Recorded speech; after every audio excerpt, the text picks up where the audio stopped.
really fun. I managed to reach the second place.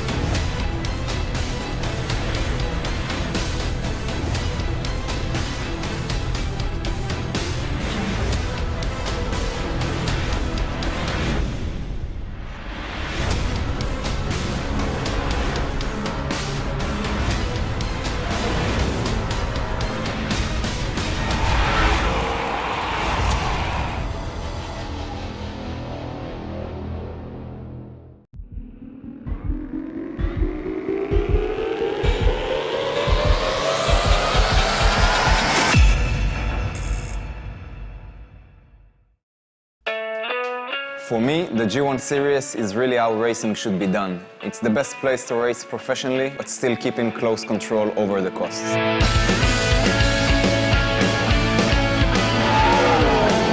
Driving the G1 is amazing because it's a really powerful car. It's really easy to drive, so you feel immediately connected with the car.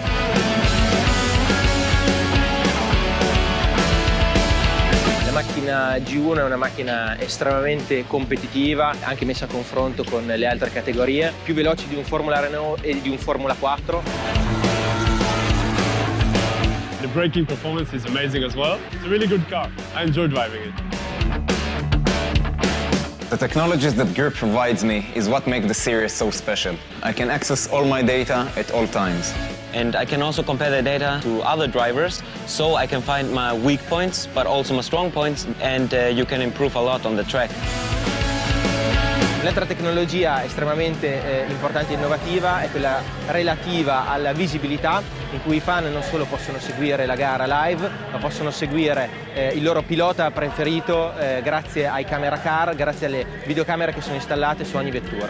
One of the most unique things in the G1 series is the virtual races. For every race, we actually race in the same track with the same drivers. When we get to the track, we can get the best out of it. It's the only series that combines both virtual races and real races in the scoring system. La G1 Series è un campionato estremamente interessante per tutti quei piloti che vogliono passare dal karting alla monoposto.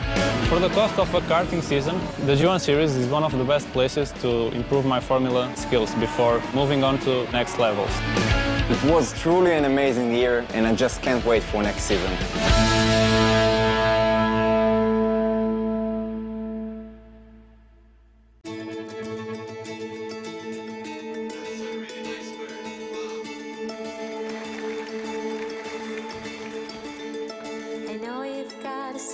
Like a child, you wanna keep it, but your shiny eyes reveal the simple truth.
It took 5 days to get client feedback. Now James only has 5 hours until launch. With Fiverr, it only took him 5 minutes to find Stephanie. Fiverr. Connect to a freelancer in under 5 minutes.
Hello everyone and welcome to Donington Park for round 4 of the 2019 Griiip G1 Virtual Series, the virtual side of the official championship. 8 drivers today. It's going to be the biggest grid that we've had so far this year, and I am very much looking forward to it. I'm your commentator, Caitlin Penny, and also in the official box today is going to be the broadcast and tech director, Justin Mifsud, and also the race director, Adrian Figallo. Those guys, the officials, doing great work behind the scenes to get this series up and running and to bring it to you, the guys from World Pro Racing. Today, we're going to have an official practice session, which is going on right now, followed by a qualifying session and a race, and then another qualifying session to determine the grid for the second race, which will be shortly afterwards. Short races, only 10 minutes, that's as long as a qualifying session, so it's going to be pretty much qualifying laps the whole way, flat out the entire time. And that means there will be no time for resting on your laurels. You've got to be quick, you've got to be consistent, you've got to make no mistakes, because mistakes are going to cost you absolutely dearly. In terms of the championship standings, it's currently Yaron Stern leading the overall total points tally, followed by Miguel Matos, Enzo Benito, who has the most virtual points out of anyone, putting him up into third in the overall championship. Cosmo Papi is fourth in the overall championship, followed by Davide De Lara, who scored the second most points in our virtual series and is also here today. And then we have Constantino Peroni, who will not be racing today, Davide Vittori, Deckelna, Salvatore Liotti, and Massimo Paganini making up the top 10 in the overall championship. We do have a driver here today who has not raced in any of our virtual series races until today, and is making his debut on the virtual side of our championship, and that is Alberto Nazca, who is a famous YouTuber from Italy. He has 400,000 subscribers, and it's good to see him on the grid, bringing our total up to 8 drivers. That's a decent field of drivers for a 10-minute race, especially one around the twisty but also fast circuit of Donington Park. It's one that I know well. It's one that's relatively near to my home. I've been there a couple of times. It's a great track to spectate at if you've never been there. Plenty of grass banks that you can stand on top of and look over a large proportion of the circuit.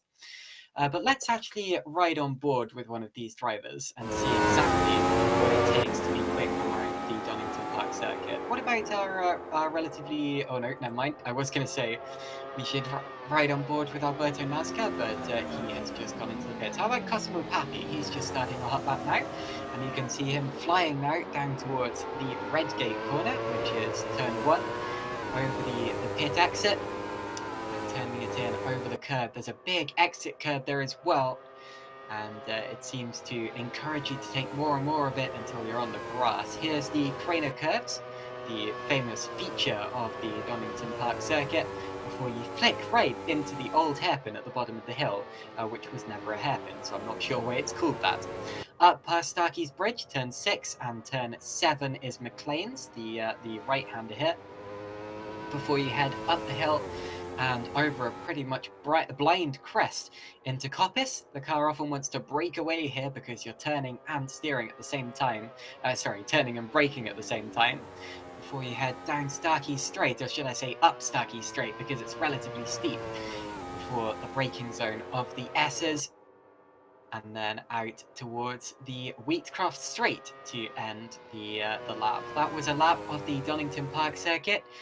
The shorter circuit is the one we're using, and Cosimo Papi sets a 1:02.995. That's his fastest lap yet in this official practice session, putting him 5th overall out of our 9 drivers. So that was a lap of the Donington Park circuit on board with Cosimo Papi. Enzo Benito has just set the fastest second sector of anyone. He's approaching the third sector timing beam, halfway down the Wheatcroft Straight, and this looks like it's going to be the fastest lap we've seen so far today. It is. It's a 1:02.420. Fastest third sector currently is Yaron Stern, although of course this is only official practice. We still have 13 minutes to go until the first of our 2 qualifying sessions. And that of course is when the times are going to matter. For now it's mainly just for just for bragging rights, just for getting that psychological edge over your opponent, showing them instantly that you can be faster, showing them exactly what you've got. That's what this practice session is about. And of course, it's for what it says in the title, practicing, making sure that you know the track, making sure that you're competitive relative to your opponents, you know the braking points, you know exactly how to extract the most from your car and from your setup. And that is what the drivers will be testing right now. So 12 minutes to go until the start of our qualifying session. One thing that I don't expect will come into play much today, but is coming into to play right now, is traffic. As Davide Delara there pokes the inside of Dekelna and goes through at the chicane and then has a big spin into the barrier on the exit. Of course, traffic isn't going to be much of an effect since we only have 8 cars. Not at Donington Park, while it is a relatively short circuit of 1 minute 2 when you do it right, it's not short enough for it to be a major talking point. 8 cars in a 1 minute 2 second circuit, not really that crowded. Although, of course, in qualifying, when you have drivers going at different speeds, it can often affect things. And of course, you have a lot of different drivers of a lot of different levels of experience in this grid as well. As, of course, a lot of these drivers are relatively new to motorsports, and a lot of them, of course, have never driven simulators before this series. They only raced in real life, in either karts or the real life main Griiip G1 series, the rounds of the championship that take place on an actual physical circuit. And of course, that means that it's a real learning curve for a lot of these drivers. They need to be very adaptable, very. They need to learn fast. One of the drivers who doesn't really tend to need much learning on a simulator, of course, is Enzo Benito. He is a multiple time sim racing world champion. He is, of course, an F1 esports champion, most famously, and that is our virtual points leader, Enzo Benito from Italy. One of the fastest drivers that we've ever seen in the Griiip G1 series, and he is currently fastest so far on 1 minute 2.399, which is going to take some beating. I'm expecting him to go even faster in the qualifying session as well. It's going to be tough for anyone to beat Enzo today, but of course Enzo needs to make sure that he doesn't make any mistakes, because at the end of the day, if you're not the cleanest driver and you don't win, that doesn't exactly mean you deserve to win. Enzo, though, is a clean driver. We've seen him racing many times, and so far he is unbeaten and unmatched in terms of the virtual results.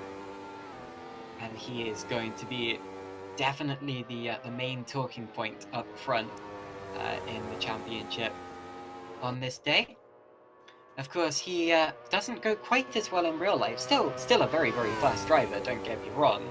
Although, of course, because this is his first season of real life racing, he struggled a bit compared to the likes of, say, Yaron Stern or Miguel Matos or Cosmo Papi in terms of the physical races. And he's hoping that his virtual points can do the talking for him and move him further up the championship standings. Currently 3rd overall, and only 5 points behind Miguel Matos in the overall standings. Matos, however, another driver who very much could gain some points here today in the virtual rounds. He is currently 4th in our standings, and of course that means that he may well be a contender for podiums today, and definitely a driver to look out for. Championship leader overall is Yaron Stern. Of course, he is the 3rd best driver in terms of virtual points so far with 15.5. And in terms of his physical real-life points, he is a long way ahead of anyone else. And of course, that consistency over the 2 platforms has really elevated him, and that is how he's leading the championship quite convincingly so far by 20 21.5 points. It's going to be tricky to catch, especially since Enzo Benito only has 28 points in the virtual standings overall. Of course, the virtual races carry a bit less weight than the real life races in terms of the points that they hand out. Other drivers to look out for: Davide Dallara, currently 5th in our order, but only 5 thousandths of a second behind Miguel Matos in terms of his time so far. And Davide Dallara is another driver who I expect could well challenge for a podium position or two in the races today. It's very close actually, between 4th, 5th and 6th in the order so far, as Cosimo Papi is only, my goodness, only 100th of a second behind Davide Dallara, so it's very, very close between those drivers as it stands. Of course, Cosimo Papi is currently 4th in the overall standings, 3rd in the real life standings, and he is currently also challenging for 4th position in the practice standings. Another driver who I think stands a real chance of snatching a podium today. Enzo Benito just set the fastest 2nd sector of anyone, although his 3rd sector was slightly down, and he ended up not setting a faster lap after all of that. It appears that Benito definitely has the control over the rest of the field in both the 1st and 2nd sectors as it stands so far. And the only sector so far where he appears to be down on time, where people appear to be gaining time on him, is the 3rd sector. So the 3rd sector, of course, is pretty much only the final chicane, and it appears that Yaron Stern is the fastest through there so far. Talking of Stern, Stern has actually just set a lap relatively recently, which was only 0.080 off Enzo Benito's time. Goodness me. So 800ths of a second in it between Benito and Stern as it stands. And I tell you what, Yaron Stern might actually be more of a contender than I thought today. Maybe he can even challenge Benito. That would be really quite something for him if he could knock a F1 esports champion off the P1 perch. I think if anyone's to do that, they should feel very, very proud of themselves, and they will be bragging about it for a very, very long time. Although, of course, we're still yet to see what Benito's got to offer in terms of qualifying pace. The other 2 drivers that I haven't really spoken about yet today are Dekel Na from Israel, the 2nd Israeli driver in our order. He's currently going around in 7th position, and he's also 8th in the overall standings. A driver who races for the G1 Force squad, and is a little bit down on pace. He's probably going to need to gain advantage in the early stages of the races if he's going to gain significant points today. But of course, we've seen a lot of things happen in the Griiip G1 series in the past. It's definitely not beyond the realms of possibility. Following him, 8th place at the minute, and struggling for pace somewhat, although I say that with all due respect, is Massimo Paganini, who's a driver who I think is relatively new to sim racing, which is why I say that with all due respect. And Paganini is currently 8th out of 8 of the runners, about 1.5 seconds down on Dekel Na. And for him, it's all about improvement. It's all about working on his pace and working on his consistency, gradually bringing those times down, salvaging points whenever he can. Oh, and he's having a spin across the grass. Okay, Paganini, does he make it to the barrier? Doesn't really matter, because of course in practice you can reset the car, so if you have a big spin or a big crash, it doesn't affect you at all. In qualifying it does, because you're not allowed to go out again if you've escaped on the track, and also in the race, of course, if you go back to the pits and retire, it means you're out of the race and you won't be scoring significant points. In practice, though, you can get away with making mistakes like that, and it's good to get them all out of the way now, rather than in the races, or even in qualifying, I suppose. Qualifying probably won't matter too much. We only have an 8-car grid, although of course it will definitely help these drivers to be starting further forwards, especially since Donington Park is a relatively difficult circuit to overtake on. Of course, in the Craner curves and up through McLean's and Coppers, it's relatively difficult to follow the car in front of you because of the aerodynamic turbulence that you get in the air from the wings of the car in front.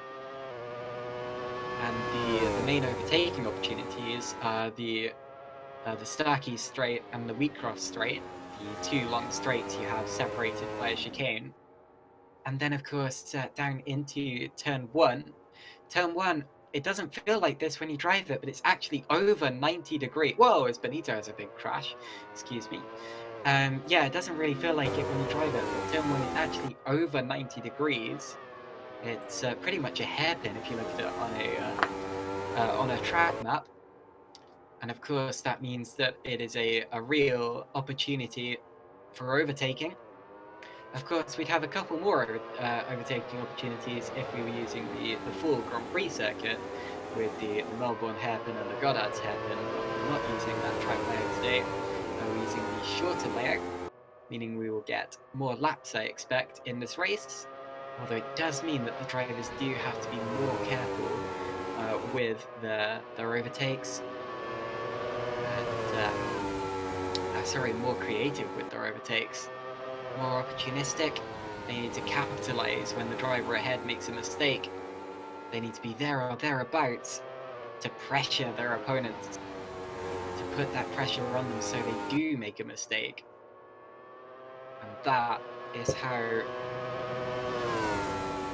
that's how you win at Donington Park. Or you can qualify on pole and stay ahead. That tends to be the Enzo Benito strategy of racing, and we'll see if he can pull that off again today. Enzo Benito currently sitting at the top of the time, and actually set another quickest lap a while ago to go 1:02.252. So that's 0.2 of a second, a lot of twos in that, ahead of Yaron Stern in P2. So as the practice timer ticks down, we're about to see the checkered flag, and it's going to be Enzo Benito who has the initial advantage, followed by Yaron Stern, Alberto Nazca, Miguel Matos, Davide Dallara. Actually, Dallara might be about to improve his lap there as he crosses the start-finish line and goes up to 4th. So Dallara and Papi's just jumped both of them. So Cosmo Papi goes 4th. Davide Dallara gets nudged down into 5th place.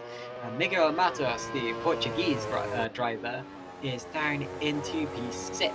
Dekel Nah P7, Massimo Paganini is P8. That is how they stand at the end of this practice session.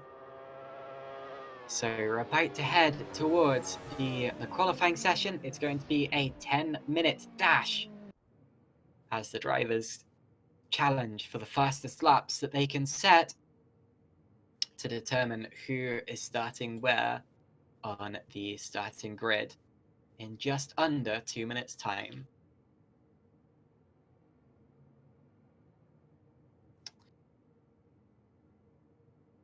So in terms of the standings, Enzo Benito is currently at the top, followed by Stern, Nazca, Papi, Dallara, Matos, Nah, and Paganini.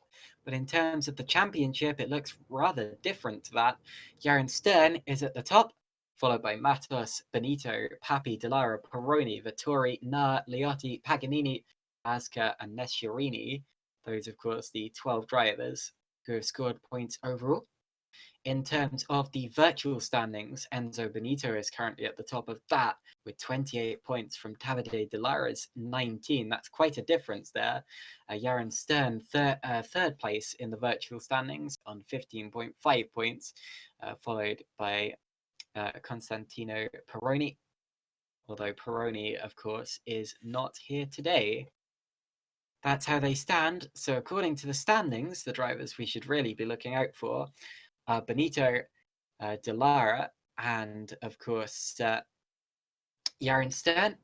Although I'd also say to look out for Nazca and Pappy, as Nazca, this is the first time that we've seen him in these virtual races, and also Pappy just jumped up into 4th position in the practice standings, proving that he can be faster than Davide Delara. So 5 seconds until we see the green flag, until the qualifying session gets underway. Who is going to be the first driver to leave the pits and go towards a flying lap? I believe it's going to be, it was going to be Miguel Matos, but Dekel Na is going to beat him to pit exit. So it looks to me as if Dekel Na is going to be the first driver to show us this Donington Park circuit in qualifying. Let's watch with him as he goes down the trainer curves and towards his first qualifying lap. Of course, he's only doing it relatively slowly at the minute, just to get the car warmed up, to get it to the line. This isn't a timed lap. And of course, as soon as he exits out of that final chicane, it's anchors up, hammered down, bombs away for Dekel Na. And of course, the benefit with going first is that you're guaranteed to be P1 after your first qualifying lap. I know it doesn't really mean much in the grand scheme of things, but it's certainly nice to see a big red number 1 next to your name whenever in the session it is. Dekel Na about to cross the start-finish line to start the first qualifying lap of the session. Off he goes. Down towards the red gate. I'd say probably one of the most difficult corners on the track, and he's going off into the grass and he spins. He's not going to get the satisfaction of having a big red number 1 next to his name, and he's actually exited back to the pit lane, and now he looks like he's going to exit the pits again. And I didn't think you were allowed to do that, so if we can have confirmation of whether you're allowed to do that or not, I think he may be about to get a penalty for that. But anyway, Dekel Na back onto the track. Oh, Miguel Matos is heading towards the wall as well. Goodness me! So a bunch of the drivers who are trying to set laps for the first time are getting it all wrong. Matos now has exited back to the pit, and he also is going out again. So I wonder whether that's been allowed now. Could we have confirmation of that, please? Whether you're allowed to do that or not. I'm sure I ask about that every single time, but anyway. Enzo Benito flying through the chicane, about to complete his first flying lap. And we're about to see what the benchmark is. Davide Delara set the benchmark. It was a 103.244, and Benito has immediately gone and smashed it with a 102.692. And we know that he can go 0.4 of a second faster than that, as he did in practice. Okay, I can confirm that you are allowed to escape back to the pits and go out again in qualifying. My apologies, weren't allowed to do that in the past, so I apologise for the confusion there. It appears that that Matos and Na did not break any rules, so my apologies to them as well. Another purple first sector. That means fastest first sector for Enzo Benito. He's about to complete the second sector. That's purple too. Benito about to fly through the chicane once again, and it looks to me as if he's going to significantly improve his lap. Over the curb, here he comes to the line, and it's a 102.587. Still at least 0.3 of a second he can find from that. But he's at the top so far, and Enzo Benito is giving us a masterclass in this Donington Park circuit. Yaron Stern goes up into second place. It's a 102.828 from him so far. Alberto Nazca, sorry, not Nazca. We are not stock car racing. Is currently in third position, followed by Davide Delara, Cosmo Papi, and Dekel Na. And Massimo Paganini, I believe, has also set a lap. So the only driver we're yet to see set a flying lap is Miguel Matos. And Matos is coming around the final corner now to start another lap. And that puts him up into 5th position. It's a 103.164 for Miguel Matos. And that is 5th position for him so far. Enzo Benito about to improve, 102.276. And that still isn't quite as quick as what he did in practice, but it's pretty heckin' quick. It's over half a second quicker than Yaron Stern, who improves on his lap and stays 2nd. So Benito 1st, Stern 2nd, Nazca 3rd. Nazca jumps to 2nd. Nazca jumps to 2nd with a 102.699. And that is 4/10 of a second behind Benito, but almost a 1/10 of a second faster than Stern. So the order is changing as we have half the session gone and half the session still to go. And now it's Benito followed by Nazca and Stern. Miguel Matos about to improve his lap. Maybe you can jump up to 4th with this, crossing the line, and it is 4th. So that's a change there. He moves ahead of Davide De Lara. Can Lara retaliate? Also about to complete a faster lap. It looks like Cosmo Papi is about to take some time out of his lap, but I don't think he's going to move up into 5th position with this. He stays 6th. Come on, Cosmo. I know that he can go faster as well. Massimo Paganini through the chicane, about to go about half a second faster than that lap. His lap, sorry. He's going to stay 8th.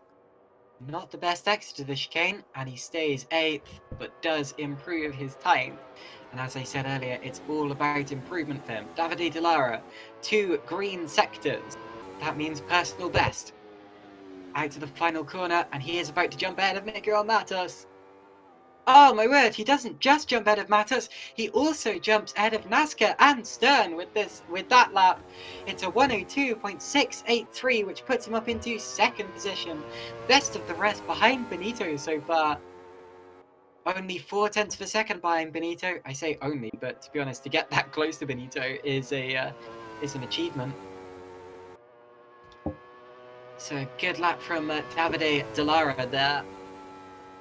Looked as if he was going to jump 1 person and he jumped 3. Massimo Paganini is about to improve again. Can he get within 3 seconds of Benito? As he exits the chicane. That was a better exit to the chicane that time round. He's about to cross the line. I think this will be within 3 seconds, and it was. So although Paganini again doesn't jump up the order, he gets closer to it and goes off at turn 1. Enzo Benito starts another flying lap. He probably doesn't need to go any faster at this point in the session, as it looks like his pole position is pretty stable. Oh, and he's about to get held up. Decolnar there. Oh wait, that's not Decolnar. That's who was that? I think it was Paganini. My apologies. So Paganini there, not where he wanted him to be.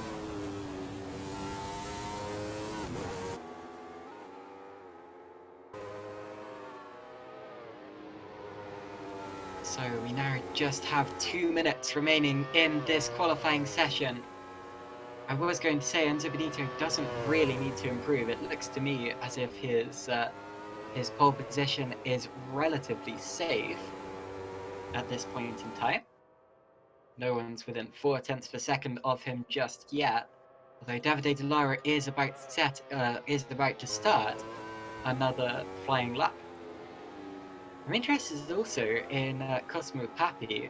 We saw, as Papi goes into the gravel, I was going to say that we saw in practice that Papi can actually challenge De Lara, Stern, Matos, those drivers. And yet he has not been as quick just yet. We're also having connection issues for Yaron Stern. So that's an issue for the overall championship leader. And hopefully Stern can get those connection issues sorted before long, because otherwise he may end up losing points because of this.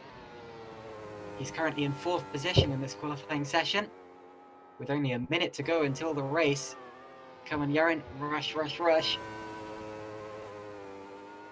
With less than a minute to go, Alberto Nazca puts in his personal best first sector. He's challenging De Lara. Up the hill he heads towards Coppets. flings it through Coppice. The first apex is more important than the second. Down the straight, not a great second sector by his standards. Through the final chicane, it's all about the exit here. That was a good exit. Crossing the line, this is going to be close. Does he jump ahead of Dallara? He does. It's a 102.632. He jumps ahead of Dallara by half a tenth of a second. That's how close it is between the two of them. Nazca, however, has started another flying lap, as has Benito. Benito sets a fastest first sector of anyone. So Nazca and Benito, 1-2, both coming around the back part of the circuit, as is Dallara. And all three of them appear to be challenging their personal best lap time. The checkered flag will fly for them at the end of this lap. Benito comes through the final corner and pulls into the pits, so Benito will not be going any faster. What can Nazca and Dallara do? Dallara coming through the final chicane. That was a good exit. He may well challenge Nazca's lap with this. Dallara crosses the line, and it's just slower by 0.02 of a second. Davide Dallara stays third. It's a 102.654. Alberto Nazca comes out of the final corner, crosses the line, and it's a 102.592. Nowhere near quick enough to challenge Benito. He stays second. That's the lot for all of those guys. Benito takes pole position. Nazca is second. Dallara third. Stern fourth. Matos fifth. Papi is sixth. Na is seventh. And Paganini is eighth. And we still don't have a Yaron Stern, so hopefully he can get back in for the race. Otherwise, it looks like we may only have 7 drivers racing and no overall championship leader, which would be a huge shame. But whatever the case, fantastic pole position yet again for Enzo Benito, as we have just a minute and a half to wait for the start of the race. And we're going for an advert break. Don't go anywhere.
Welcome back to Donington Park for round 4 of the 2019 Griiip G1 series. The virtual side of the 2019 Griiip G1 series.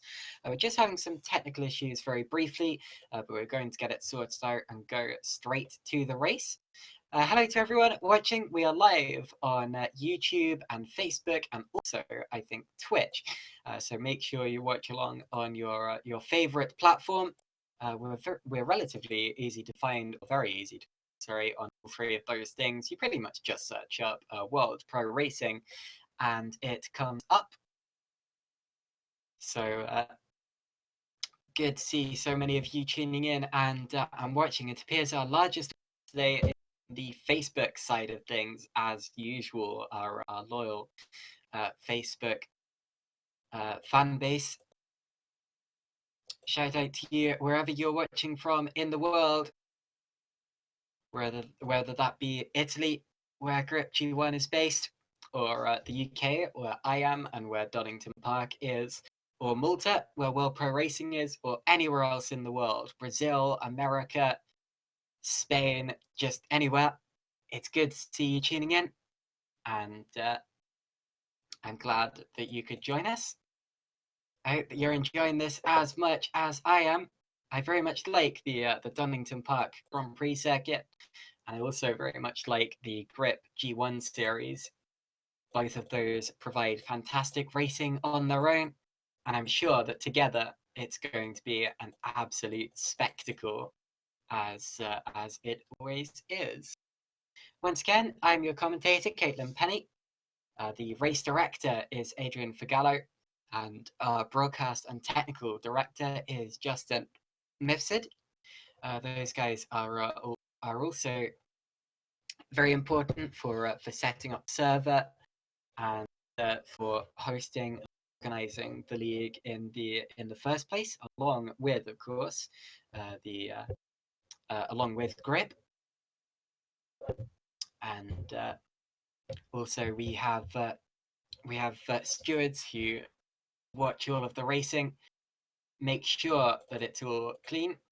If they need to, they tend to look at accidents after the race and make decisions then. And sometimes you can even have a decision made during the race. It appears that we're just waiting for Darren Stern to connect. Of course, Stern, we saw, was having some connection issues in the qualifying session, and I believe this means that he is going to make it back in time for the race. So that's good to see, and once that is all sorted out, we will be underway for the first of 2 races here at Donington Park. Of course, we do have 2 races coming up today, both 10-minute races. The first of those, of course, is coming up in just a few minutes' time.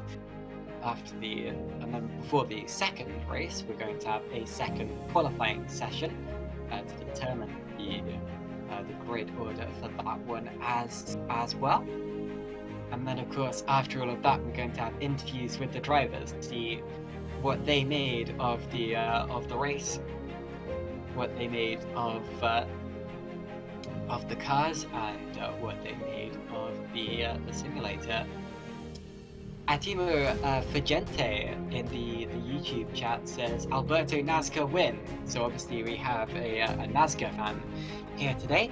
And Nazca definitely has a good chance of a good result here today. He's starting 3rd on the grid, and that's a good position to be in, because of course that means that if something happens to Benito and he can work his way past the driver ahead of him, he's actually starting 2nd, sorry, so all he needs is to get ahead of Benito and stay ahead, or for something to happen to Enzo Benito.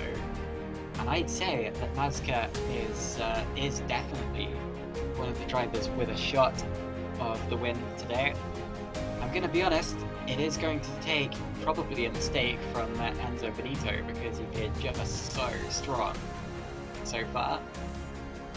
But I've seen much stranger things in racing. Now, everyone is making their way to the grid. We've got just under 5 minutes to start the race. Unfortunately, because of Yaron Stern's disconnection, that does mean that he will be starting back of the grid, and there will be an empty grid slot in 4th position. So some slight confusion there. That's just how the software works, and it means that Yaron Stern is going to have a job to do to get through to his you could say deserved position in 4th place, or even higher if he wants a better. So the championship leader will be starting from the very back of the grid here at Donington Park, and ahead of him the other 7 drivers are going to be duking it out towards turn 1 at Redgate. Not long to go now until the start. This is the point where the drivers will be feeling their heart rate, trying to keep it low. It's all about not losing concentration, not losing control of your head, not getting too worked up. Of course, it's a 10-minute race, meaning it is a relatively short one. Not really much time to gain positions, which is why it's so important not to make any mistakes, not to get too emotional. It's just furious, flat-out racing. I've been seeing that all the way through this series so far. You very rarely see a point in any of the races where no one is side by side, even when there are only 8 starters.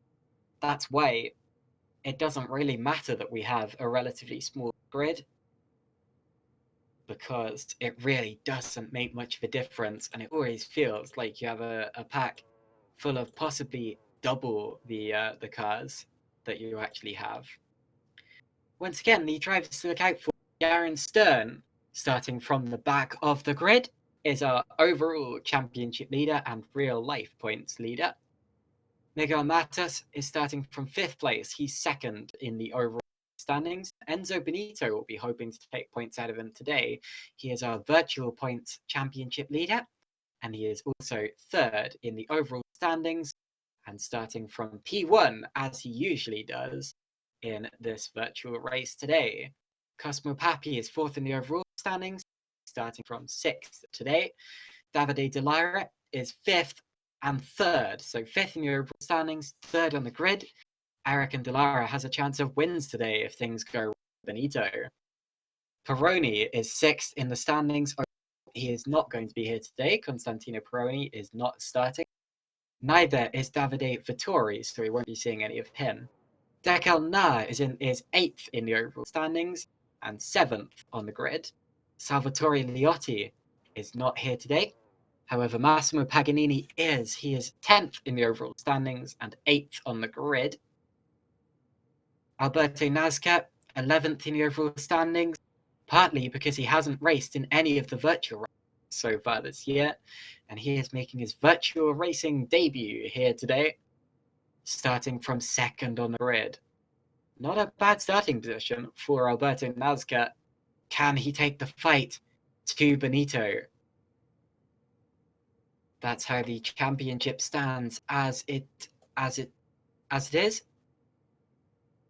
And that is how the grid stands. Once again, it's Benito, followed by Nazca, Delara, Matos, Papi, Na, Paganini, and Stern, the 8 drivers that we have here today in their grid slots, getting ready to go.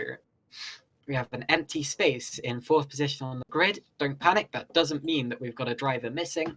All it means is that Yaron Stern is starting from the back.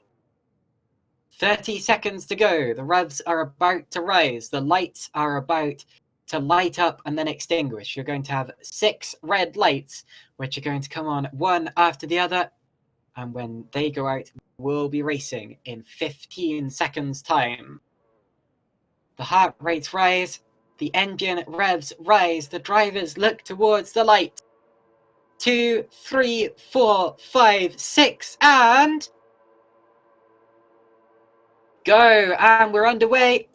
Away we go, and towards turn 1 head the leaders. It's going to be Enzo Benito who leads us around as he usually does. Heading down towards turn 1, and Nazca there has been mugged for second by Davide Dallara, so Dallara up into P2. Nazca keeps P3 as following him through, Yaron Stern already up into 6th position. As Papi is already down into 6th, Dekelna jumps up into 7th, everyone through, up into 6th. Everyone through cleanly in these opening few corners. So can Benito start to get away? Dallara will know that he'll need to get past him quickly if he wants to have a chance of winning this race. Here comes the slipstreaming down the start-finish straight. This is where drivers are going to start changing positions, I expect. Big spin for Dekelna in the background. Dekelna is pointing backwards, and that is going to lose him a lot of time as he drops down into 8th position. He's going to be disappointed at that one. Down towards turn 1, here comes Nazca. Nazca might have a good run on Dallara here. I think he's going to be a bit too far back for a dive, though definitely got close, just 0.2 per second back from Davide Dallara as they headed down into turn 1 that time around. Now down through the crane of curves, it appears that Benito's getting away, and Nazca goes to the inside very nearly. Dallara sees him and covers him off, and now runs wide into the grass. It appears he was distracted. Nazca looks like he might come around the outside, past the bridge, up towards McLean's. On the inside now, don't log wheels. Nazca gets through, Dallara drops back. But now, of course, Dallara's going to have the slipstream as they go onto the straight. Matos spins. Miguel Matos is pointing backwards, and also sideways went Yaron Stern. Did they come together? I think they probably did. Now look at Davide Dallara challenging back on the inside of Nazca. Goes through, makes a dive. Nazca has to back out of it. And they both get away with it. Enzo Benito's fastest race. I expected him to do it. It's only lap 2. Dallara comes across the line in 2nd, followed by Nazca, followed by Papi. Paganini is up to 4th, sorry. 5th, goodness me, pick a number, any number. Then it's Stern, Matos, and Na crossing the line in that order. The closest cars together after that lap of the race are Nazca chasing down Dallara. Nazca got a little bit balked in the chicane there, a little bit held up. Found that he couldn't turn in because he had Dallara flying through on the inside line. And he's not going to be happy about that. He's going to want to challenge for that position again to get it back. I think we might be about to have a change for 5th place as Paganini dips wheels onto the grass. And through goes Yaron Stern. So Stern continues his charge, goes up into 5th place. Although he has 5.7 seconds to gain if he wants to catch Papi. That's a little bit of a gap. He might need a mistake from Papi if he's going to catch that in the 6.5 minutes that we have remaining in this race. So down the hill again. Benito, Dallara, Nazca, the top 3. Nazca still within a second of Dallara. Not letting him get away into the distance as he shouldn't do. And also, Miguel Matos has just passed Massimo Paganini for 6th position overall. So Nazca are about to get back in the slipstream. Actually dropped over a second behind Dallara now at this time. So is that possibly it for that battle for 2nd? I don't think so. Although I wasn't expecting Dallara to get away like that at this particular time. Already 3.333 seconds is the advantage that Enzo Benito has at the head of the field. So Benito absolutely running away with it at this point in time. Leading the race and leading it significantly and considerably is Enzo Benito, the F1 Esports champion. The Race of Champions driver, the KTM Crossbow racing driver. Leading this race, and considerably so as he goes up towards McLean's for another time of asking.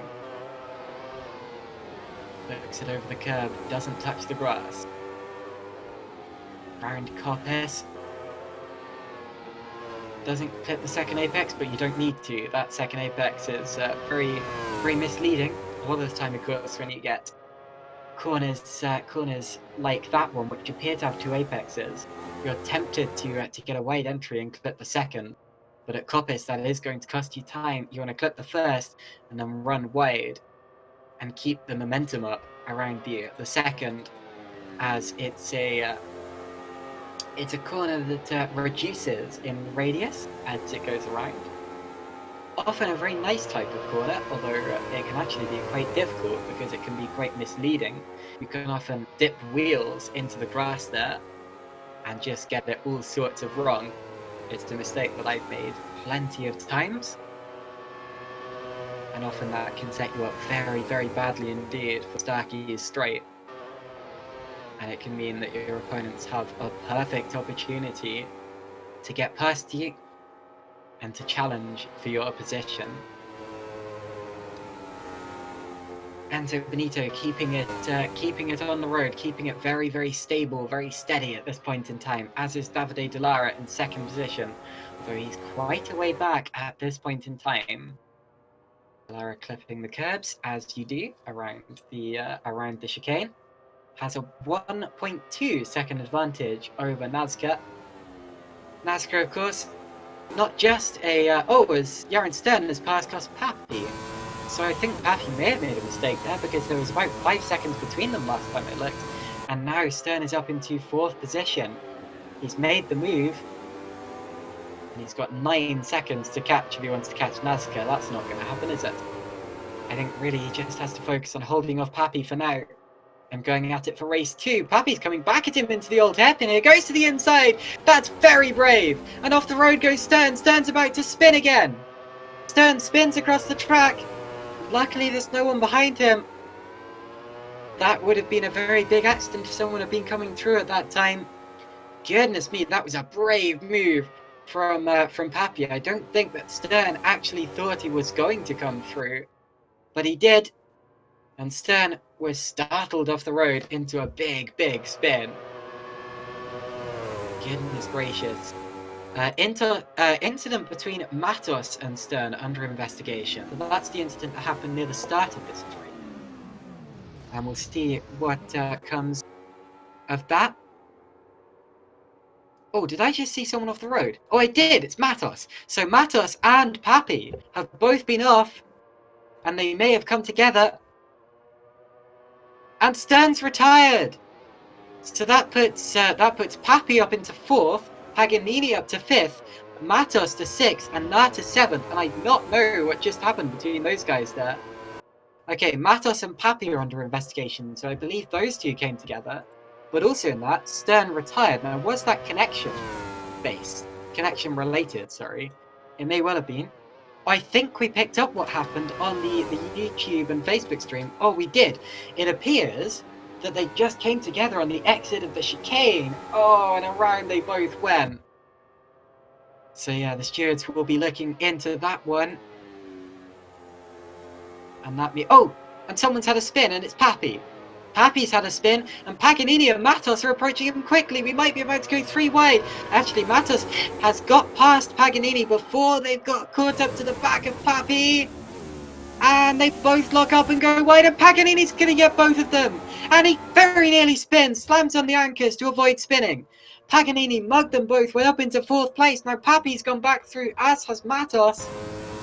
Matos back up the inside into red gate. Contact! And they might both be about to go off. Pappy goes off, and into him goes Paganini. Pappy is properly off the road, drops to 6th. Paganini amazingly is up to 5th. Goodness me, what drama we're witnessing here in the Griiip G1 series. As everyone appears to be coming together, Matos, Paganini and Pappy in the late stages of this race. Enzo Benito sets another fastest lap as they go on final this race. Paganini's made a mistake. Pappy might be about to get him for 6th here. Heading up towards Coppice. Papi gets the better run. He's coming up the inside. I don't think there's anything Paganini can do to hold him back. Actually, he might be able to outbrake him into the chicane here. They've got Dekel Na right in their tail as well. Papi makes the dive, goes through. Na very nearly runs into the back of Paganini. They both make it through. Paganini comes back at Papi on the exit. For 5th position, they bang wheels. And he might be about to go back through on the outside of Red Gate. No, Papi outbreaks him and there's more contact and they both go round. Papi and Paganini go off and through comes Enzo Benito to win the Griiip G1 series. Round 4 of the virtual series, out to the final corner he comes. Enzo Benito has won the race. Through in 2nd place comes Davide De Lara, about 6 seconds back. De Lara 2nd. Alberto Nasca comes 3rd on his debut in the series. Miguel Matos is going to be coming through in 4th position. What drama on the final lap as Papi and Paganini come together, allowing Dekel Na to inherit 5th position. Goodness gracious me. So Miguel Matos about to come through to claim 4th. Through the chicane he goes. Hooked in nicely and claims the position. Dekel Na, despite running in last position for pretty much all of the race, is going to claim 5th place at the end. Cosmo Papi will be pretty gutted with 6th. He could have done so much better in that race, as could Massimo Paganini, who looked as if he was going to amazingly inherit 4th position, and then dropped back down to 7th. So Paganini finishes 7th. Jaren Stern did not finish at all, potentially as a result of connection issues, and I believe that we may be about to head for another advert break. But whatever the case, we've got 5 incidents to be reviewed after the race. According to the race stewards, that was an action-packed race 1, goodness me. And it seems that the stewards are going to have a long night. So, advert break now, don't go anywhere.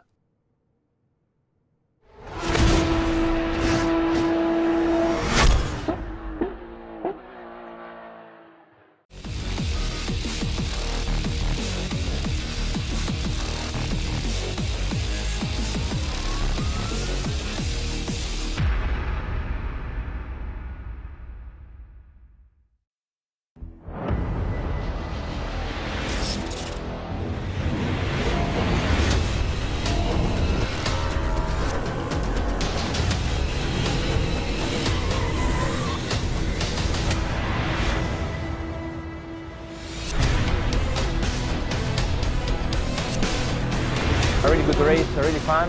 I managed to reach the 2nd place.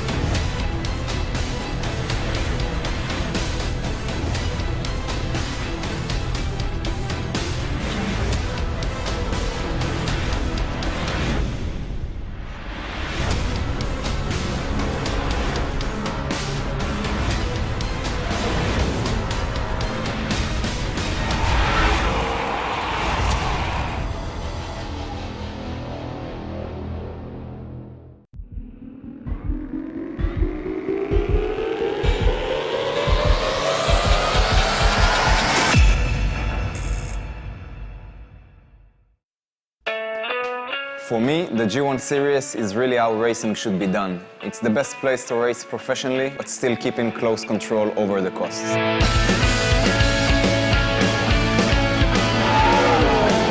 Driving the G1 is amazing because it's a really powerful car. It's really easy to drive, so you feel immediately connected with the car.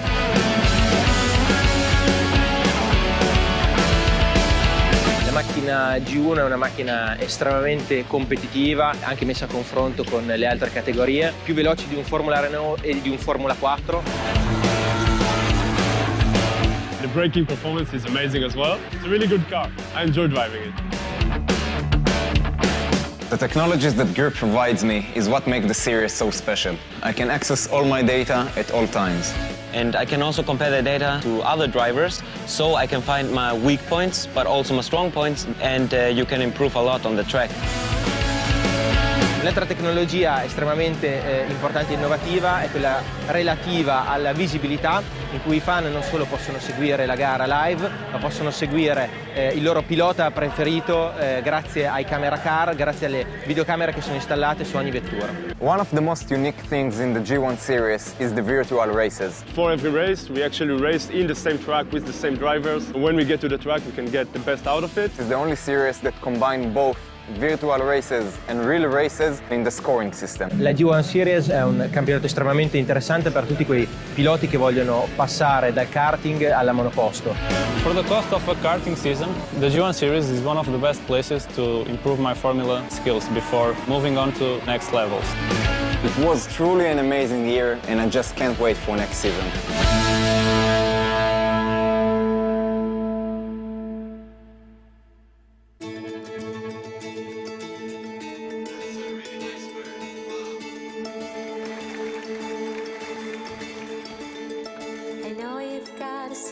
Like a child, you wanna keep it, but your shiny eyes reveal the simple truth.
It took 5 days to get client feedback.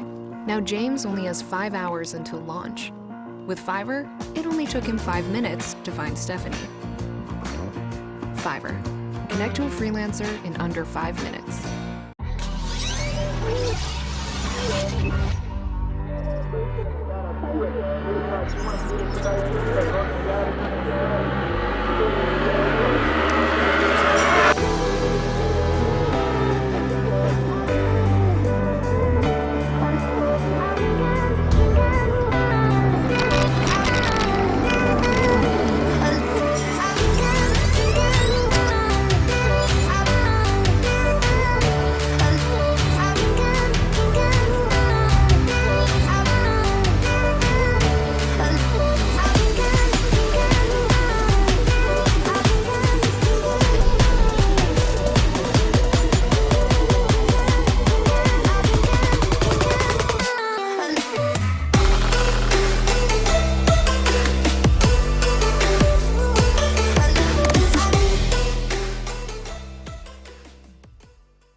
welcome back everyone to Donington Park and the Griiip G1 series with World Pro Racing. This is the virtual side of the Griiip G1 series.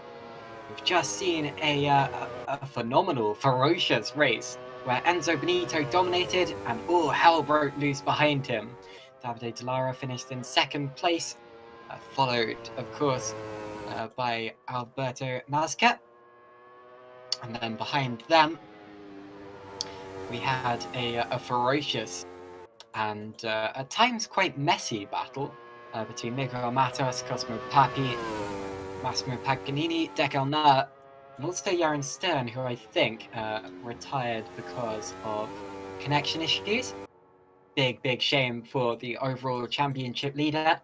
But anyway, we now have another chance, and Yaron Stern is actually on track because we are in the second qualifying session.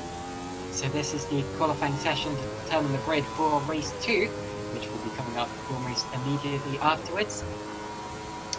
And we have all 8 drivers back on track. Yaron Stern sets the benchmark. It's a 1:12. Well, actually, that's not the benchmark at all, is it? That's an outlap.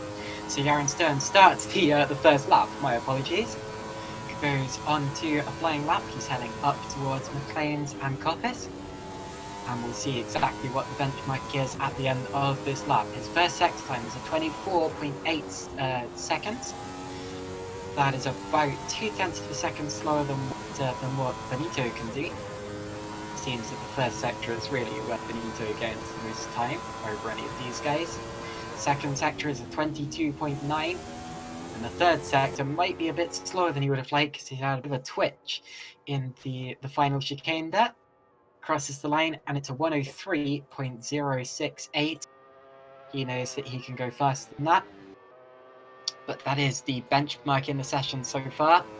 Officially pole position. Miguel Matos is not going to cross the line second because Cosmo Papi did. So Papi crosses the line. It's a 103.269. And that is the second quickest lap we've had so far out of 2. Still 6 drivers yet to set a lap. Oh, and Miguel Matos is going to spin away his chances. So Miguel Matos, who was about to set his first flying lap, has spun at the final corner. And crossing the line, Dekelna goes third, 104.492. Alberto Nasca goes second, 0.265. Cosmo Papi now goes third with a 103.269.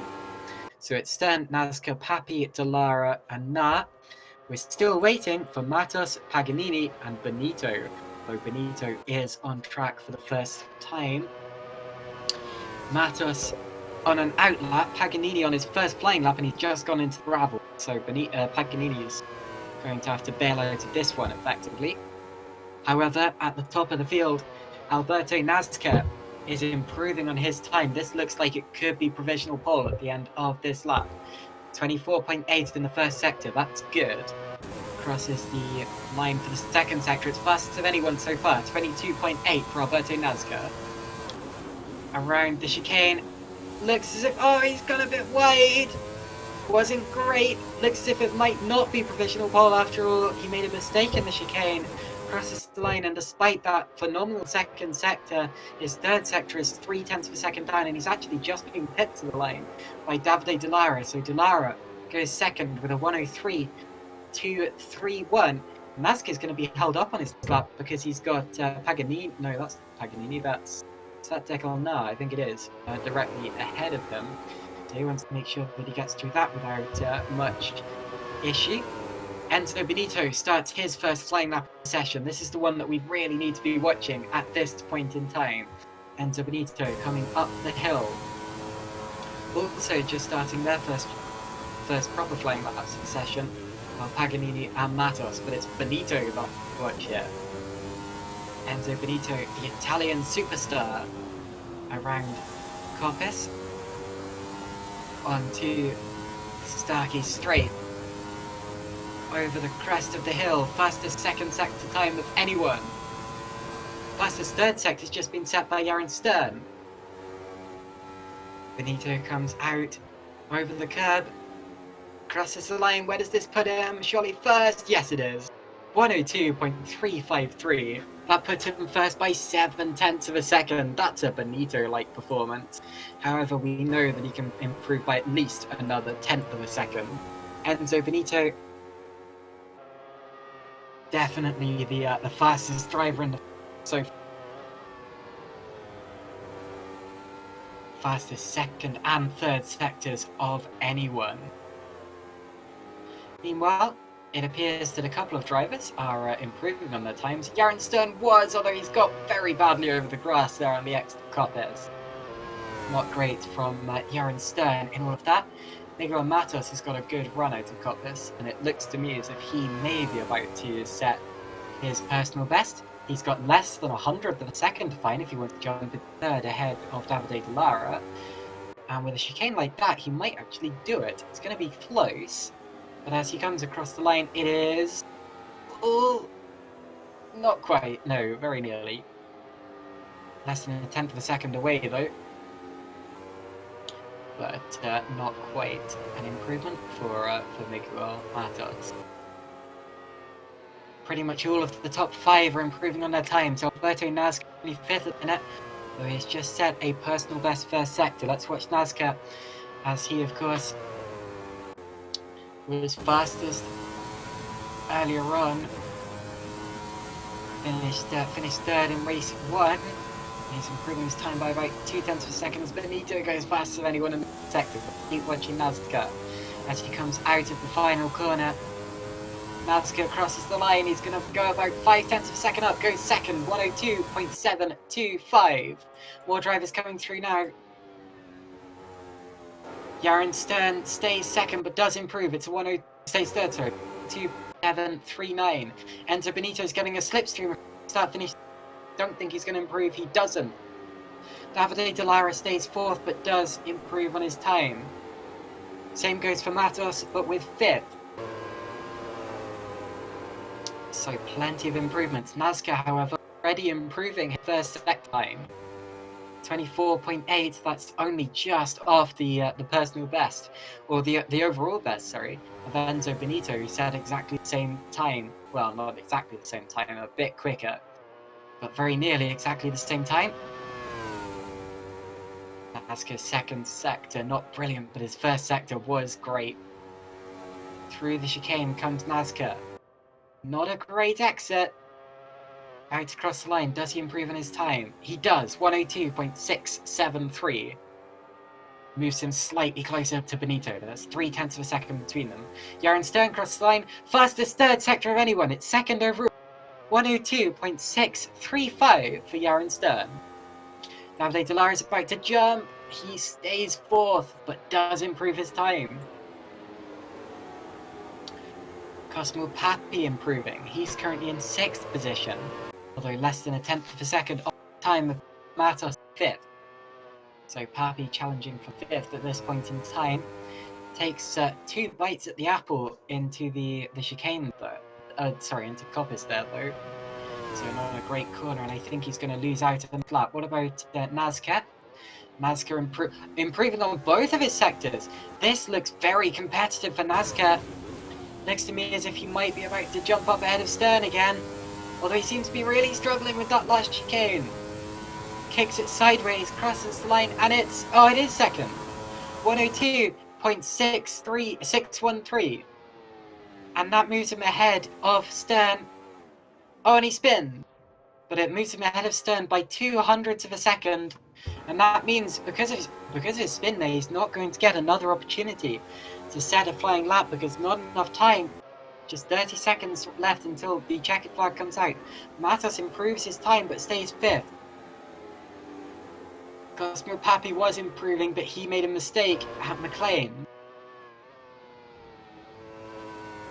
Enzo Benito starts another flying. Again, I don't think he needs to. I think he's going to be too far ahead to catch. He's going to make a... Oh, wait. I thought he was going to make a mistake there. Oh, well. Bounce over the grass slightly, but still manages to set the fastest first sector time of anyone. Miguel Matos improves on his first sector time as well. Let's just watch Enzo Benito here, since I don't think the order's going to change, and see exactly what he can do at this Donington Park circuit. Actually dips a wheel into the grass there, loses some time going onto the Starkey Straight. I don't think this is going to be anything from him. I think he's going to duck into the pit lane at the end of this lap, maybe? Yes, he does. So, oh, and someone spun on pit entry. And that was Davide Dallara, who is still just sitting there. Oh, now goes back to the pits, and that means that Enzo Benito has taken position, followed by Alberto Nazca, Yaron Stern, Davide Dallara, Miguel Matos, Cosimo Papi, Deckel Nart, and Massimo Paganini. The 8 drivers in that order. And that is how they're going to line up on the grid in just a few minutes' time. So another fantastic qualifying session there for Enzo Benito, over 2.5 seconds ahead. And I believe we are going for a short advert break. Indeed, we're... okay, never mind. We're going for an advert break shortly, but not right now. My apologies. As I was saying, though, Enzo Benito on pole position by 0.260. And that sounds like a very, very short amount of time. But I tell you what, when you're in a racing car, that's an eternity. That's the difference between a clean lap and a lap with a massive mistake.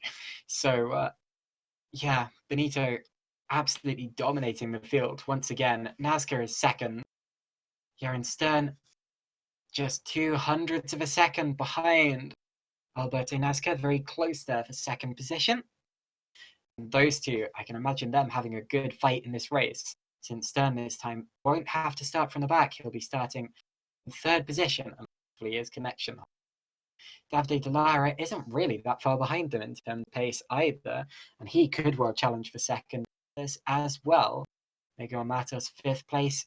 He's in a world of his own there, as is in 6th. Deckel Nart in 7th. Paganini in 8th position. Anyway, with 5 minutes to go until the race, we're now going for a short advert break, and we will be right back for the start.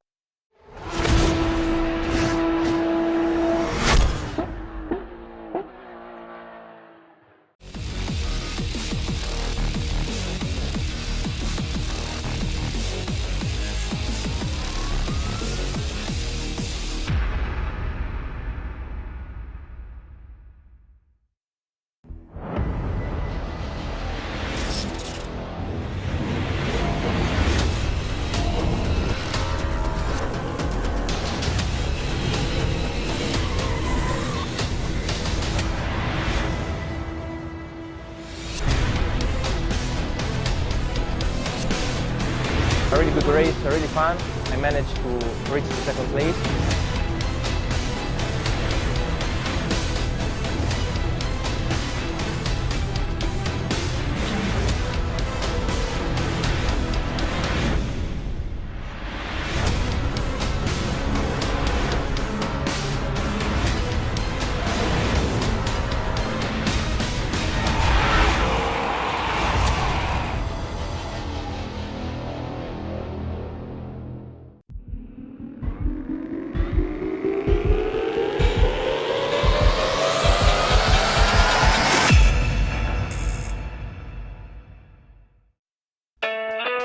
For me, the G1 Series is really how racing should be done. It's the best place to race professionally, but still keeping close control over the costs.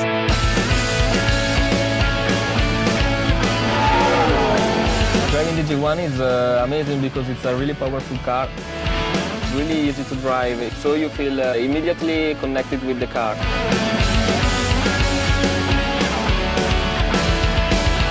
La macchina G1 è una macchina estremamente competitiva, anche messa a confronto con le altre categorie, più veloci di un Formula Renault e di un Formula 4. The braking performance is amazing as well. It's a really good car. I enjoy driving it.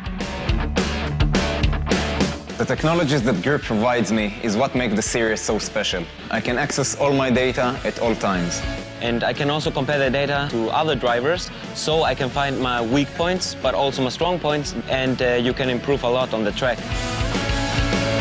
L'altra tecnologia estremamente importante e innovativa è quella relativa alla visibilità, in cui i fan non solo possono seguire la gara live, ma possono seguire il loro pilota preferito grazie ai camera car, grazie alle videocamere che sono installate su ogni vettura. One of the most unique things in the G1 series is the virtual races. For every race, we actually race in the same track with the same drivers. When we get to the track, we can get the best out of it. It's the only series that combine both virtual races and real races in the scoring system. La G1 Series è un campionato estremamente interessante per tutti quei piloti che vogliono passare dal karting alla monoposto.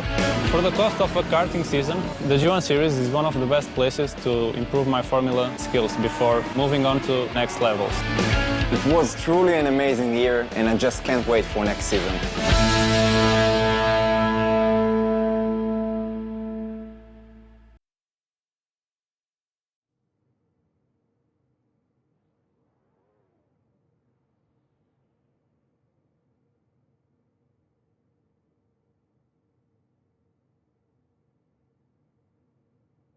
Welcome back, everyone, to Donington Park. We're about to get underway in just over a minute's time for the start of race 2 here of the Griiip G1 series. It's going to be Enzo Benito once again on pole position, ahead of Alberto Nazca, Yaron Stern, Davide Dallara, Miguel Matos, Cosmo Papi, Deckel Nar, and Massimo Paganini. The usual faces of the Griiip G1 series, with the addition, of course, of Alberto Nazca, who has raced in the real-life Griiip G1 series, but not yet in the virtual races that we also host. And this is the first one he's competed in, so it's great to see him doing so well and so high up the grid. Of course, he finished third in race 1.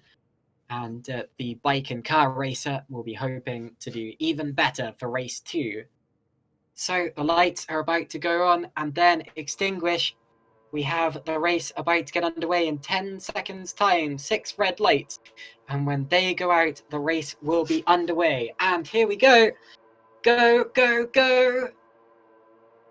Go! Away we go. The lights have been extinguished. Enzo Benito gets a worse start than usual, and look at Yaron Stern getting a massive jump. Stern going around the outside. Benito halted on the inside, so Stern, it looked as if he was going to take the lead. Didn't quite, and he might be coming under attack now. That's not Nazca, that's actually Davide Dallara on his inside there. And Benito has not got the best run down the crane of curves. They're all going to get boxed up towards the old hairpin. Dallara makes a jump. Dallara takes the lead. He knew he had to right then and there, and he did. He's taken the advantage. He's gone through. Nazca's spun. Nazca's spun off. He's in the background. So we've had problems for Nazca. And I think Paganini's had a little off as well, as has... Benito's had an off. So Benito's down to 6th. Benito there had a little off. Yaron Stern's just past Matos for 3rd place. And it's chaos and carnage at the start. Luckily everyone's still running, but only just. Cosmo Papi to the inside of Miguel Matos goes through. Makes the move stick in a straight line. Here comes Benito as well. Matos got a bad run onto the straight. Matos is going to go wide here. Gets intimidated off the rope by Benito. Goes into the gravel, through goes Nazca, and through as well goes Paganini. So Matos down to the back, and he heads for the pit lane. So damage for Matos, and that's a big shame on the opening lap of the race. Papi's running wide. Benito is going to have a run now, but it's Davide Dallara who leads the race after the first lap, followed by Deckel Nar. Can you believe that Deckel Nar is in 2nd position after all of this? Goodness me. And I really don't know what happened at the start there between Benito and whoever else he got involved with. More contact with Papi. Papi goes off. That was close there. I thought that Benito was going to get spun around for a second time in just 2 laps. Benito has a mammoth job on his hands as Papi goes back to the inside and there's more contact. And Benito's off again. And through goes Nazca.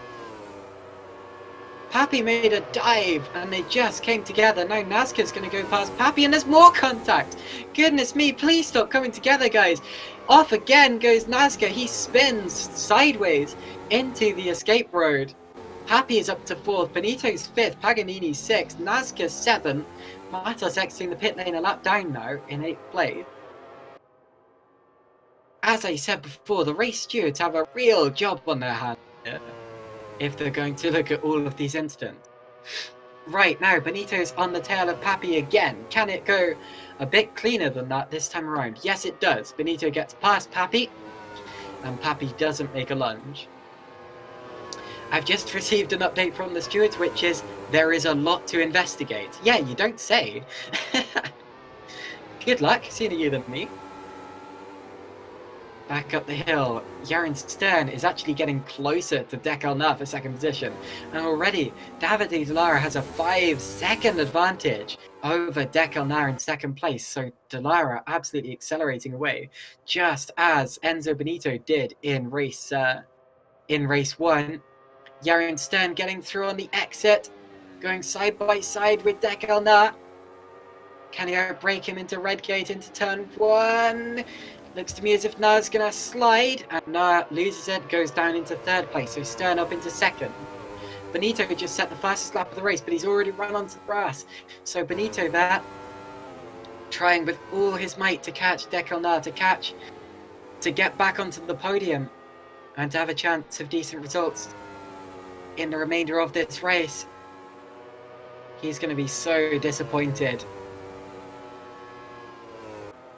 So Benito catching the back of Dekalna, but he's got just 6 minutes to do it in. And he is going to be the real deciding factor in the remainder of this race, I expect. It's all going to be about what Benito can do and how high he can get up the field. The steward's also pointing out that there were instances of hard racing too, alongside all of the incidents. There were indeed, although it was also relatively incident-packed. Davide Dallara there sets the fastest lap of the race. Faster than Benito so far, as Benito's been involved in so many incidents.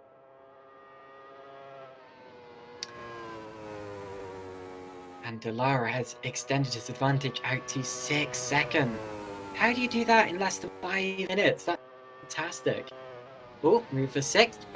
Nazca's just got past Paganini, and now he's going to challenge. Oh wait, that's Matos. He's a lap down, so Matos will be getting blue flags here. He'll be being urged to get out of the way of Alberto Nazca. Hopefully. Nazca through into McLean's. There we go. Makes it stick. And Matos gets out of the way of him. Jolly good. Benito's gap to Na looks like it's about to drop within a second, so that is coming down. Oh my word, and Na got a very slow entry to the chicane. Benito goes through on the exit, sets the fastest lap of the race as he goes. Don't bang wheels, guys, we've seen that too much in this race already. And on the exit, Benito leaves him plenty of room and goes through into third. He's now got 5 seconds to catch overall championship leader Yaron Stern, which is going to be tricky since he's got Dekalna coming back at him on the inside into the old hairpin. Now goes back through into 5th place, nearly. Into 3rd place, sorry, nearly. As Benito is forced over the grass. And Benito holds the position. So it's Benito 3rd and Na in 4th. And Na's running wide and he's in the gravel and he might be about to 4th place. Dekalna has a big slide into the gravel. Through goes Customer Pappy. So Pappy through into 4th place. And Na, who looked for a long time as if he might claim 2nd place, is dropping back. Yaron Stern sets fastest lap of the race. He knows that Benito is behind the charge. And charge he does. And I think that may be the end of Benito's charge. He may only be able to go to 3rd place unless one of the drivers ahead make an error. So the drivers ahead just need to make sure that they don't do that. Benito running over the grass. He is very charging very hard.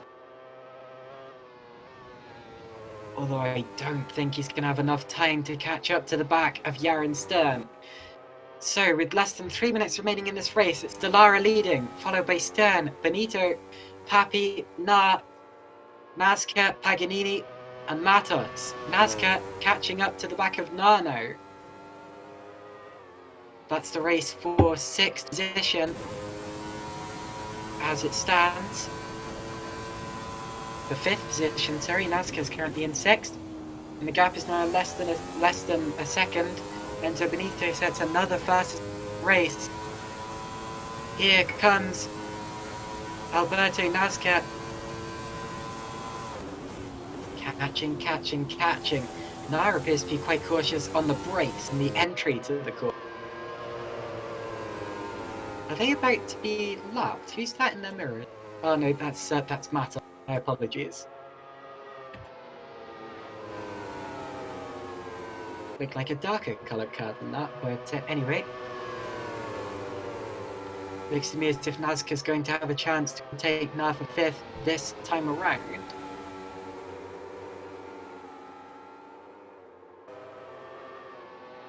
Surely going down into the chicane. Nair does tend to be quite cautious in the chicane especially. Here comes Nazca with the slipstream. Goes to the outside. Will Nair try to outbrake him? He does it cleanly. Deckel now has seen that Nazca's approaching and he's really started to put the hammer down. Nazca in the slipstream again goes to the outside.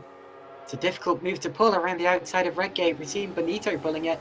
But then again, that was Benito! Nazca very nearly spins into Matos! Good save there from Alberto Nazca. The racer who has raced bikes and cars and runs a very popular YouTube channel with 400,000 subscribers. To put that into context, my biggest YouTube channel had 260. But anyway, Nazca might well have just lost his last opportunity to get past Deckel Nair. With that mistake there, he's dropped back. And what's happened to Jeroen Stern? Stern's in the pits! Jeroen Stern in the pit lane. Did he have an incident maybe? That puts Enzo Benito up into 2nd position and Cosimo Papi up into 3rd. Maybe Stern had more connection issues. Whatever the case, that's going to cost him a podium. And we're on the final lap now of this race. And it looks as if Davide Di Lara is going to win. And it's going to be a much easier win than 11 seconds from Enzo Benito is the gap so far. Oh, come on. Don't dip wheels into the grass like that. I was watching Benito. My apologies. Final couple of corners now for Davide Di Lara. And Di Lara ends Benito's winning streak. Crosses the start-finish line.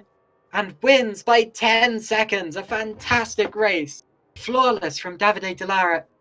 Enzo Benito will be disappointed with 2nd after the incidents in the early stages. We didn't see how they were caused. Cosimo Papi is going to claim 3rd position. He's going to be happy with that, I expect. Or should I say, happy with that? But 4th place is going to be close. They're going to go 3 wide across the line. Nair, followed by Nazca. And also the other person in that 3 wide battle there was Matos, who was a lap down. But yeah, Nair followed by Nazca. And then Paganini is going to be 6th. Stern will be officially 7th, but did not finish, so that might move Matos up to 7th official order. I'm not quite sure how that works, but whatever the case, that's the end of that. But we still have interviews with the drivers coming up. Goodness me, what an action-packed couple of races we've seen today. Very, very entertaining, if nothing else. And Benito and Di Lara are winners. Of course, Benito won race 1, Di Lara won race 2. Amazing that we've seen someone other than Benito win in this series. Well, of course, Benito was rather unlucky in this race. His instant Papi, and also whatever happened before that as well. I'm actually just going to go back to the first lap quickly to check. To see if I can see exactly what happened between the pair of them as we're waiting for the interviews. But yeah, what a dramatic race that was. It appears he made contact with Jeroen Stern. So anyway, the stewards are going to have to look at that one.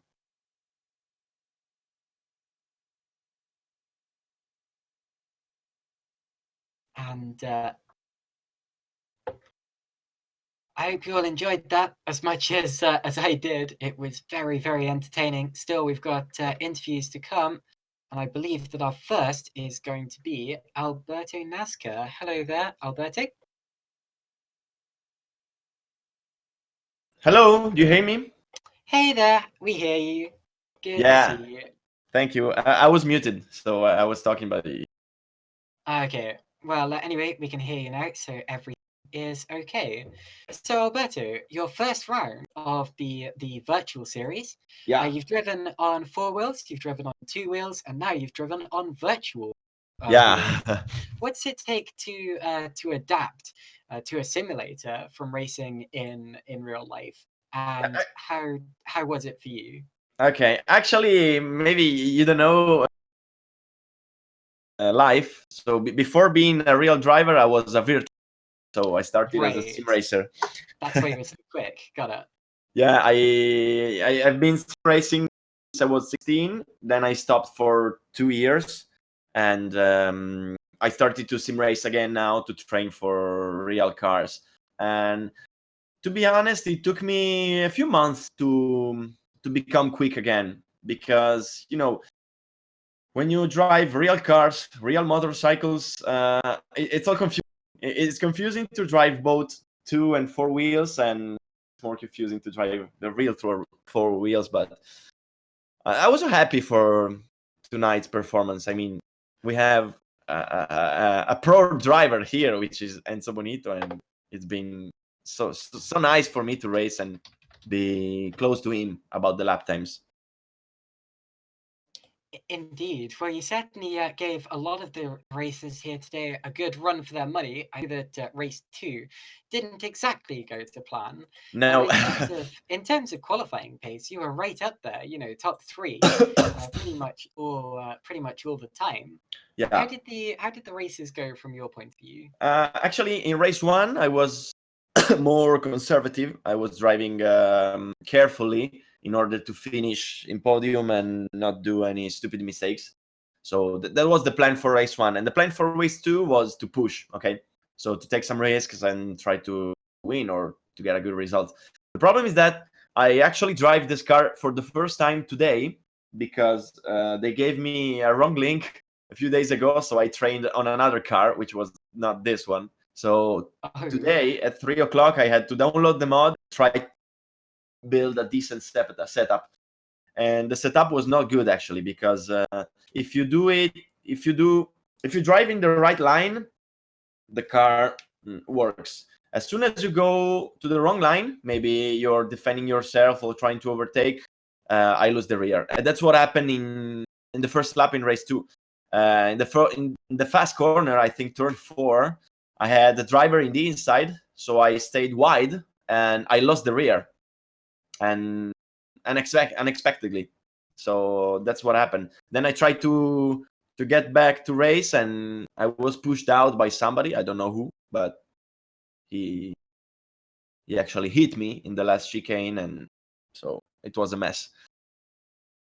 Okay, so that's where you dropped down the order in race 2. You Yeah. did, however, score a podium in race 1. So overall, are you pleased with yourself for today's performances? Yeah, considering the training, which was almost 0, and I'm happy about the lap times. So this means that I can be fast now on the pace on race. So I will make some race simulations, some long run simulations next races to build a decent setup for the race. Okay. Well, it's great to see you here today. Enzo Benito may well have beaten you in terms of the races today, but I can reveal to you that you absolutely thrash him in terms of subscribers on YouTube. So Yeah. at least you have bragging rights over him in terms of that. Yeah, it's my job. I mean, his job is to be a sim driver. So anyway, great to speak to you, Alberto, and we'll see you in the future. Good luck. Thank you. Nice to meet you. Have a nice evening. Bye-bye, everybody. Alberto, see you. Okay, so next up, we interview the driver who won race 1 and very nearly took a race 2 victory as well. Second place in race 2 That, of course, is Enzo Benito. Hey there, Enzo. Hey guys, hello. Hello. So I know you didn't quite manage to keep your winning streak intact today, but not entirely your fault. Looking at the replays and at exactly what happened. But let's start with the positives. Qualifying one, race one, qualifying two, dominant as always. Uh, uh, yeah, that part was good. Yeah, sure. Managed to. Actually, I don't have much time because I am in London. Testing for F1 esports, so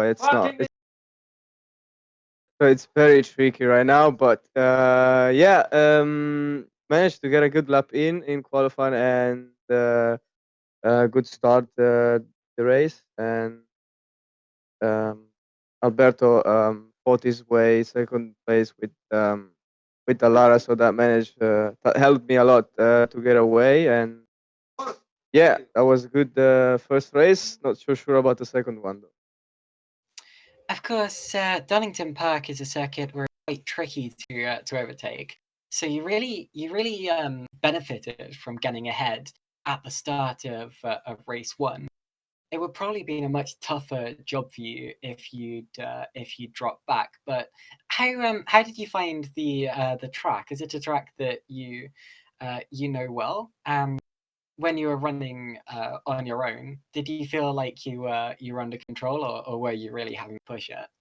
It's really a track that I don't like in particular. It's maybe it's the layout. The national is really short, only fast corners. It's not really. I don't know, but yeah, the track it was quite tricky with the default set.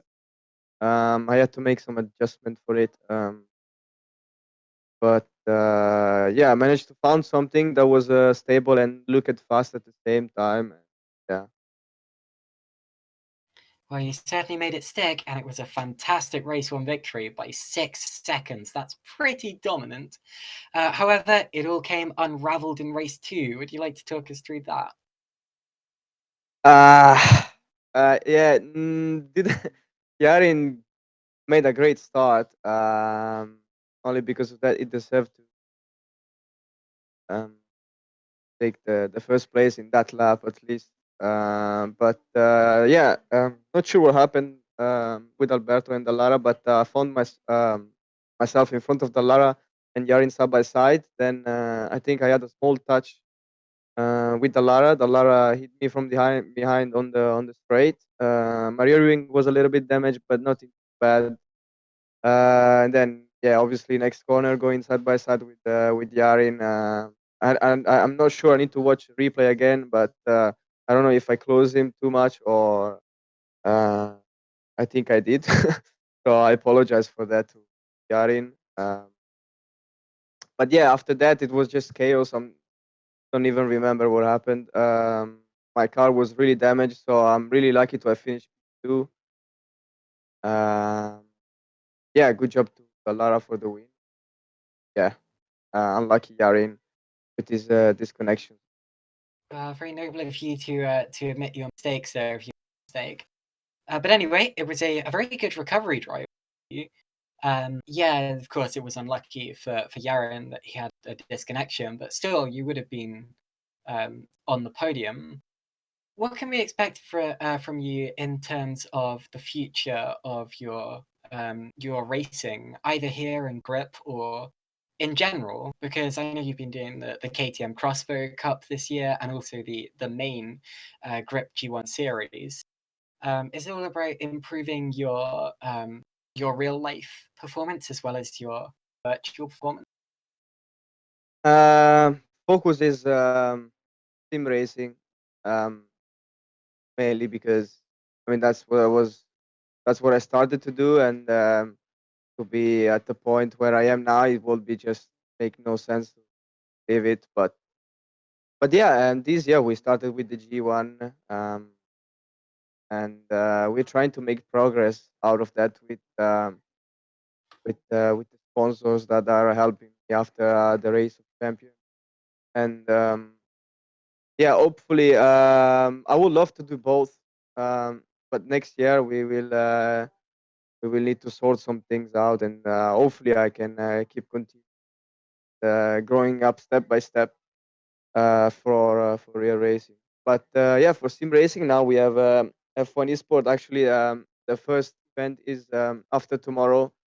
So we are practicing really hard for that with McLaren. Yeah, I'm focusing on that till the end of the year, and hopefully for next year some good championship or competition came up, and I'm always up for this kind of competition. I will definitely do what Yeah. yeah, what requires where there is Okay. competition anyway. And Thank you very much for that anyway, Enzo, and good luck in the future. thank you guys. See you. Thank you for the organization and everything. And that leads me on very nicely to the next part of the podcast, which is, of course, to thank the people who make this all happen. World Pro Racing, of course, and the Griiip G1 series brought this to you with the help of Gaming Malta, Visit Malta, and Melita, who is powering our internet connection. Of course, this is also presented by Fiverr, and you can support the league as well by watching next Saturday on the 14th of September as we make another R Factor 2 race. It's going to be GT3 Masters fueled by Enemed, and that's going to be the first round of a brand new series. It's going to be a lot of fun. It's going to be very, very exciting, and I am very much looking forward to it. So thank you all for watching today. I very, very much hope you enjoyed it as much as I did, and I will see you next time. Good night.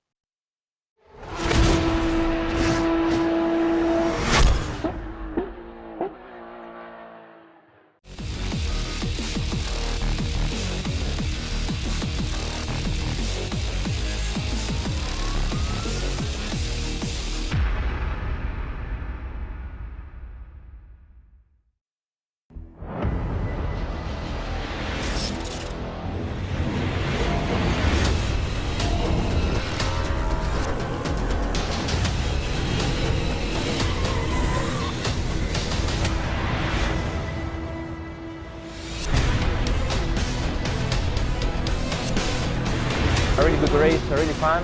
I managed to reach the second place.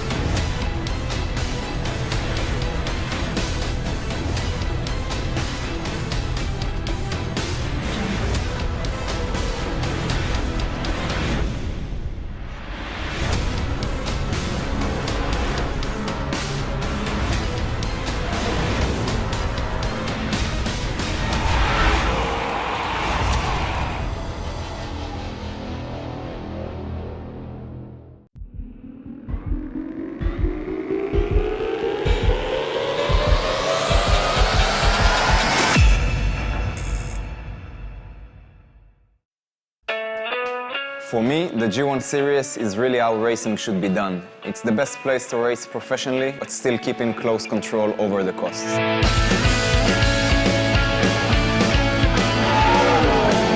Driving the G1 is amazing because it's a really powerful car. It's really easy to drive, so you feel immediately connected with the car.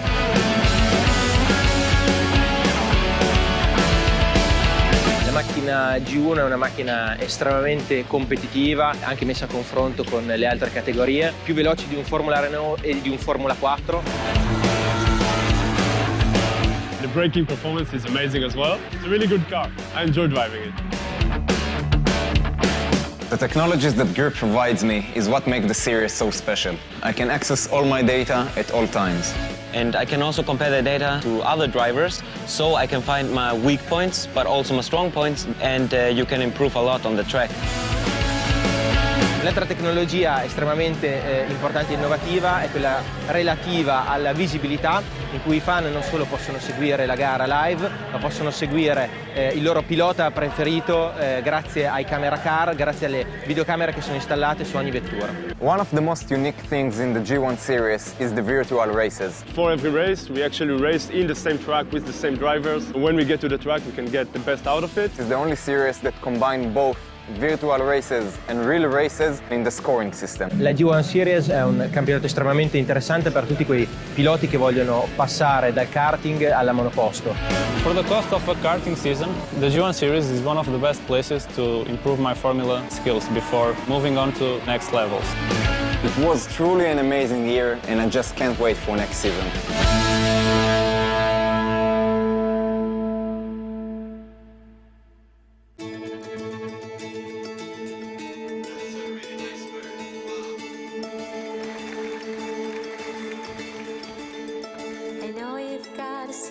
Like a child, you wanna keep it, but your shiny eyes reveal the simple truth.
It took 5 days to get client feedback.